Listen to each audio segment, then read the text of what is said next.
Hello students, welcome to the class of physics. I am Deepak sir, your physics faculty. Previous video में हम लोगों ने types of vectors से discuss किया था।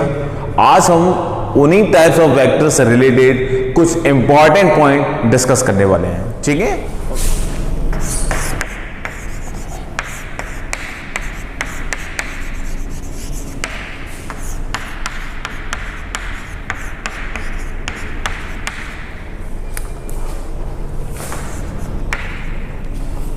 हम लोगों ने बच्चों लास्ट वीडियो में कोप्लैनर स्टडी किया था, that is coplanar vector. Okay,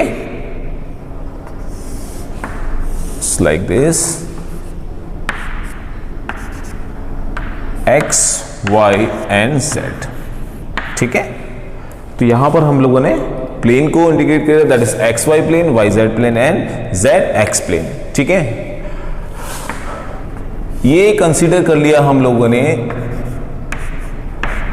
A vector, B vector and this is C vector. ठीक है, यहां देखिए A vector, B vector and C vector, they all are in the same plane, same plane.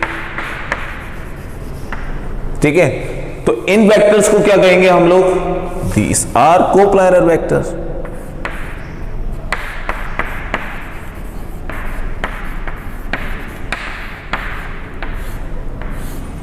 ठीक है, लेकिन practically अगर हम लोग कुछ देखें तो कभी कभी प्रॉब्लम ये आती है कि सर ये हमने एक प्लेन ले लिया, ठीक है, ये प्लेन लिया, यहां पर एक वेक्टर ए ये रखा हुआ है, बी वेक्टर ये रखा हुआ है। ठीक है, ये दोनों एक ही प्लेन में लाई कर रहे हैं, बात समझ में आती है। लेकिन अगर एक वेक्टर ऐसा हो इस तरीके से जो कि इसके परपेंडिकुलर है इस तरीके से, तो क्या ये भी कोप्लैनर होगा?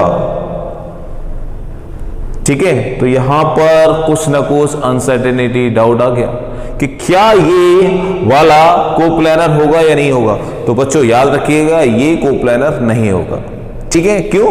क्योंकि अगर मैं इस वाले को देखूं तो ये एक्सेस कर रहा है z एक्सेस को, अगर ये z को एक्सेस कर रहा है तो हम लोग बोल सकते हैं कि ये y और z या x और y प्लेन में नहीं है। ठीक है, तो एक चीज थंब रूल आप याद रखिएगा कि टू वेक्टर्स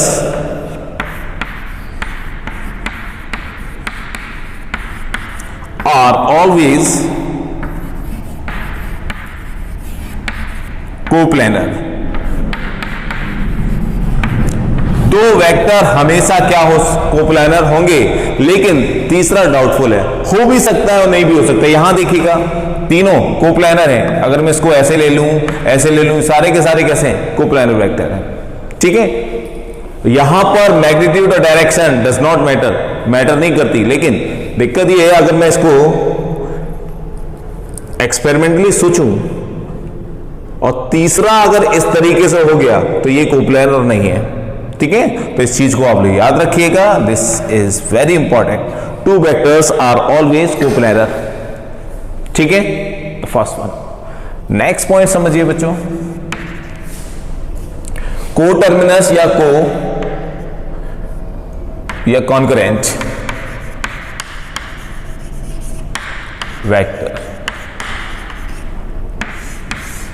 हम लोगों ने डिस्कस किया था, it has common terminus point या कॉमन पॉइंट ऑफ इंटरसेक्शन, क्योंकि ये ए वेक्टर, ये बी वेक्टर और ये बच्चों आपका सी वेक्टर, इन तीनों का एरो हेड देखिए इस पॉइंट पर लाई कर रहा है, तो ये इसका क्या हो गया? Common point of intersection.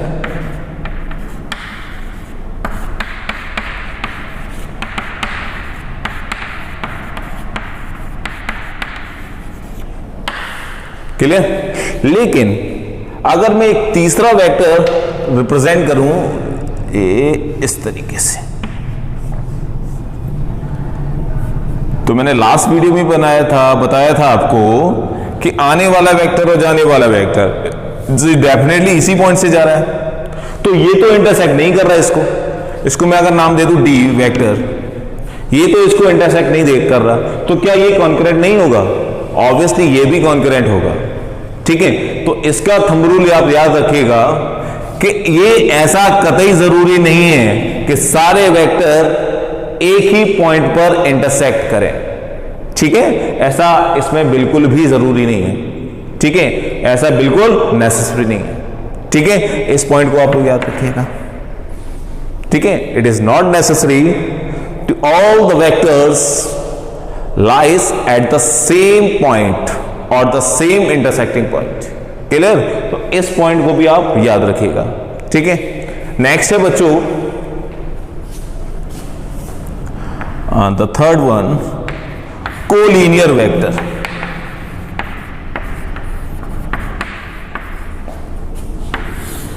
Collinear vector, अगर कोलिनियर की बात करें तो लीनियर का समझ में आ रहा है आपको along the axis, along the axis, चाहे वो हॉरिजॉन्टल हो या आपका वर्टिकल हो। ठीक है, अलोंग द एक्सिस की बात कर रहे हैं तो एक मैं एग्जांपल से आपको बताऊं। मान के चलिए ये रोड है, दिस वन, और यहां पर ये जो लड़का है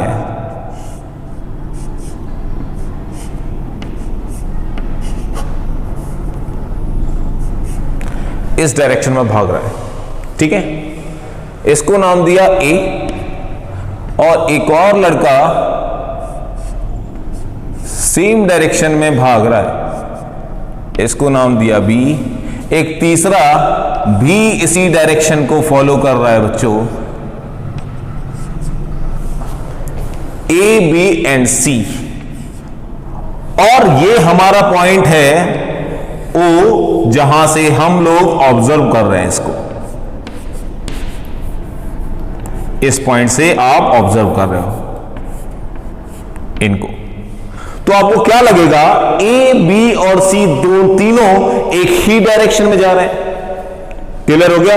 तीनों एक ही डायरेक्शन में जा रहे हैं। ओके, अब 10 मिनट के बाद आपने इसको नोटिस किया इस तरीके से,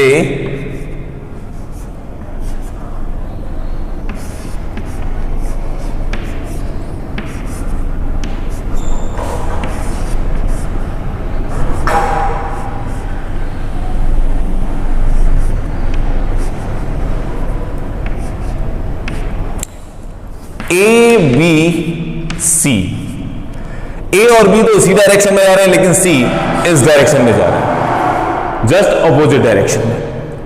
ए और बी तो इस डायरेक्शन में जा रहे हैं अलोंग द एक्स एक्सिस।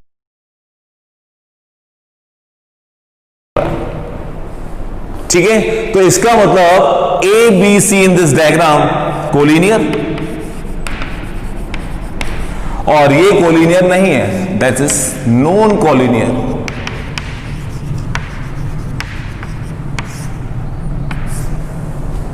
ठीक है, ये आपके हो जाएंगे बच्चों कोलिनियर, यानी कि सेम पाथ को फॉलो करें उन वेक्टर्स को बोला जाता है कोलिनियर वेक्टर्स, और जो सेम पाथ को फॉलो ना करें they all are non collinear vectors.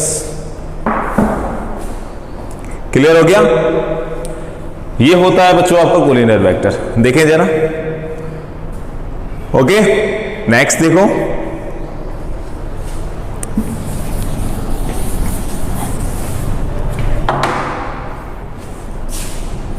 Fourth one, collinear coplanar.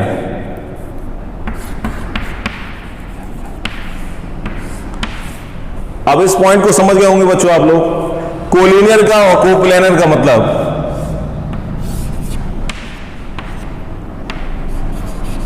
X Y and Z, यही दो लड़के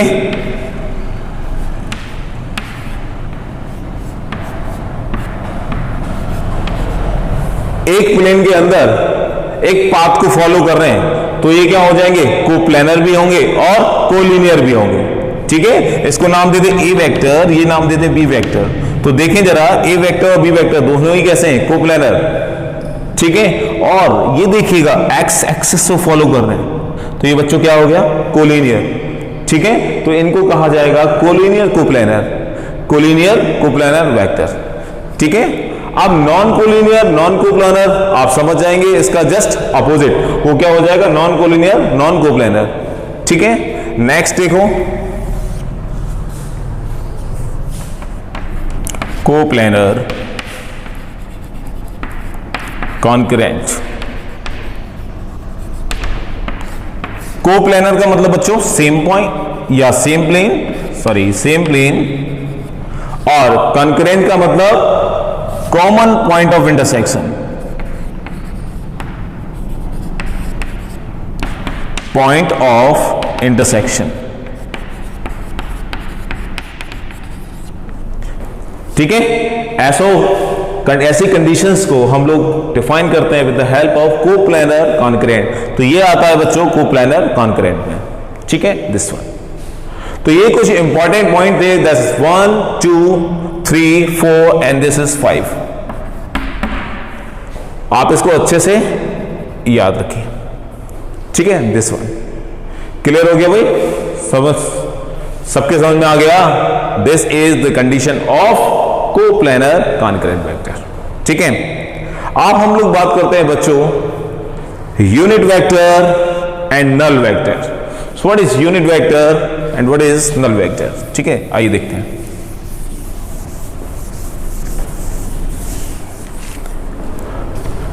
यूनिट वेक्टर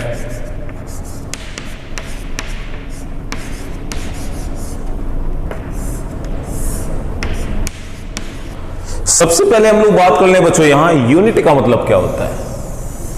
तो आप याद रखिए यूनिट का मतलब 1। ठीक है, जिसका मैग्नीट्यूड 1 हो उस वेक्टर को बोलेंगे यूनिट वेक्टर। जिसका मैग्नीट्यूड 1, दैट इज 1 क्या है बच्चों, न्यूमेरिकल वैल्यू जो रिप्रेजेंट किसको करती है, मैग्नीट्यूड को। तो अगर ये जिसका वेक्टर 1 है वो यूनिट वेक्टर है, तो यूनिट वेक्टर का यूज किया क्यों गया? ठीक है, आइए समझते हैं। 9th क्लास में बच्चों आपने पढ़ा है force is equal to G m1 m2 upon r square. ठीक है, इस फॉर्मूले को सब जानते हैं अच्छे से। प्रीवियस वीडियो में हमने पढ़ा force be the vector quantity because it has the particular direction, it has specified direction. अगर मैं बोलूं क्या LHS is equal to RHS है, तो आप सोच में पड़ जाएंगे ये तो वेक्टर है, समझ आ रहा है, लेकिन क्या ये वेक्टर है कैसे पता चलेगा? भाई यहां तो कहीं पर भी कोई भी वेक्टर का साइन नहीं है। इसका मतलब ये मैग्नीट्यूड को रिप्रेजेंट कर रहा है। ये क्वांटिटी किसको रिप्रेजेंट कर रही है? मैग्नीट्यूड को। अगर ये मैग्नीट्यूड को रिप्रेजेंट कर रही है तो LHS RHS के बराबर होगा कैसे? तो क्या मैग्नीट्यूड को कोई ऐसा चीज मिल जाए वो इसको डायरेक्शन बता दे, ये इसको राह दिखा दे कि आपको भाई इस डायरेक्शन में जाना है, इस पूरी मैग्नीट्यूड को इस डायरेक्शन में जाना है, तो क्या ये वेक्टर हो जाएगा? अगर ये वेक्टर हो गया तो अब LHS बराबर RHS हो जाएगा। ठीक है, अब इस मैग्नीट्यूड के पास कोई भी डायरेक्शन नहीं है, तो उस जगह इसकी डायरेक्शन को डिफाइन करने का जिम्मेदारी लिया गया यूनिट वेक्टर के द्वारा। ठीक है, यानी कि इस मैग्नीट्यूड को डायरेक्शन दिखाने का काम किसका है बच्चों? यूनिट वेक्टर का। मल्टीप्लाई कर देंगे बच्चों यूनिट वेक्टर से, तो ये बच्चों इस क्वांटिटी की डायरेक्शन को रिप्रेजेंट करेगा।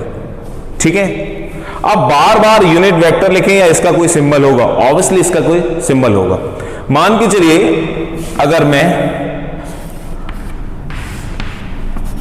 x y z, ठीक है, on the basis of coordinate geometry बात करूं, तो अगर मैं इसको रिप्रेजेंट कर रहा हूं कोई भी एक प्लेन में, मुझे लग रहा है कि फोर्स मैंने लगाया और ये इस डायरेक्शन में जा रहा है, ये इस डायरेक्शन में, G m1 m2 upon r square.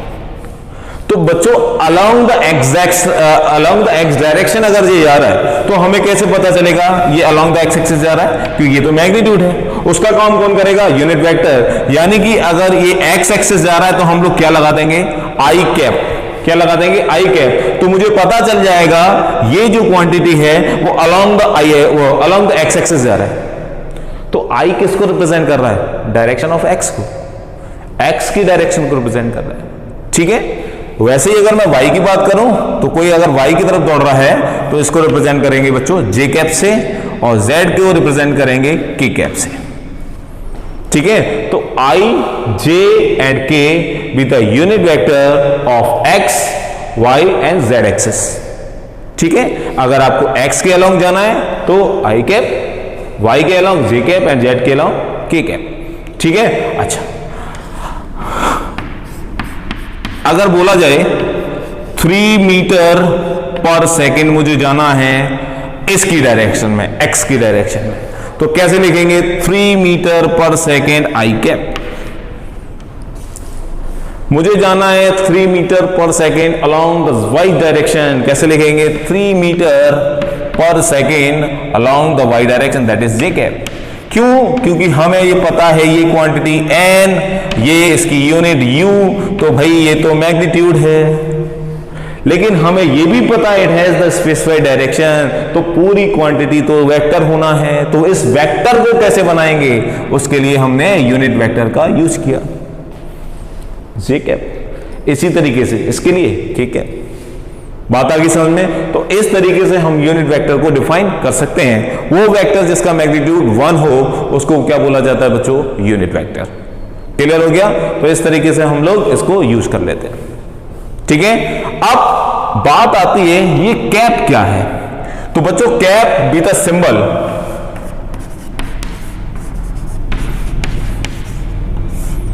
Unit vector का सिंबल बच्चों कैप है।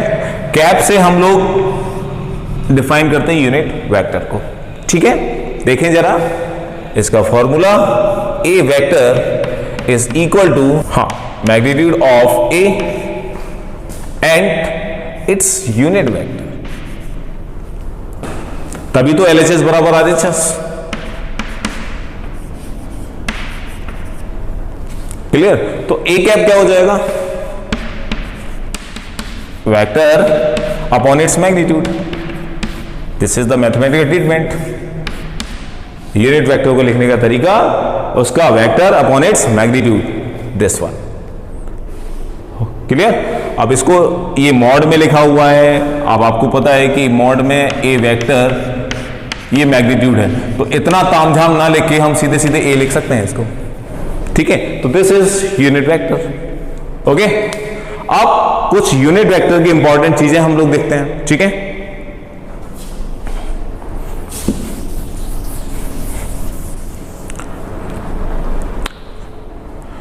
तो इसको बच्चों हम लोग दो तरीके से लिख सकते हैं। ठीक है, A vector is equal to X Y Z using brackets in terms of X Y Z, और A vector is equal to X I cap plus Y J cap and Z K cap. Here I J K be the unit vector of X Y and Z axis. ठीक है, अब अगर इसका magnitude निकालूं मैं, इस vector का magnitude यही होगा, तो उसका फॉर्मूला ध्यान रखिए, under root X square plus Y square plus Z square. This is the magnitude of this vector. ठीक है, इस फॉर्मूले को याद रखिए, वेरी इंपॉर्टेंट फॉर्मूला। ठीक है, जब हम लोग एडिशन वेक्टर पढ़ेंगे तो भी आपको पता चलेगा कि कैसे ये रूट में ये सब आ गया। ठीक है, अगले वीडियो में। ठीक है ना, इस चीज को आप याद रखिएगा। अगर मैं ए वेक्टर को इस तरीके से लिख सकता हूं तो मुझे फॉर्मूला पता है,